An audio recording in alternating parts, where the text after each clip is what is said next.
İstəyirəm biraz Miami Grand Prix haqqında danışım. Formula 1-in gətirdiyi dəyişikliklərdən sonra komandaların sürətləri arasındakı fərq çox cüzi də olsa azaldı və bu da yarışa biraz maraq qatdı. Təbii ki, başlayaq Ferrari'dən. Ferrari'nin başına yenə də gəlməyən qalmadı, amma mən bunu tamamilə Leclerc'in özünə bağlayıram.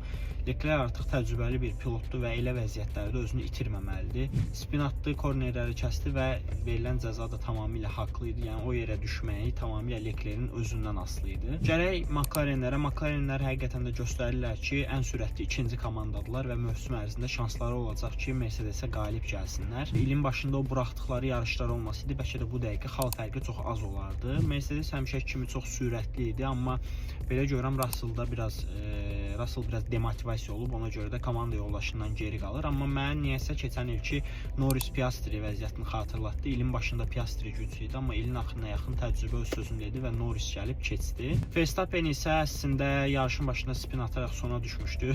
Verstappen çox yarışmaq istəyirdi. Getdən arxadan hamı bir-bir keçici gəldi və yenə öz yerini tapdı. Kolapinto isə afərin düşür. Yəqin ki, həmin gün Messi ilə görüşmüşdü deyə Prime mod açmışdı və ilk onluğa düşə bildi. Sizin də fikirləriniz mənim üçün maraqlıdır. Şərhlərdə öz fikirlərinizi bildirməyi unutmayın.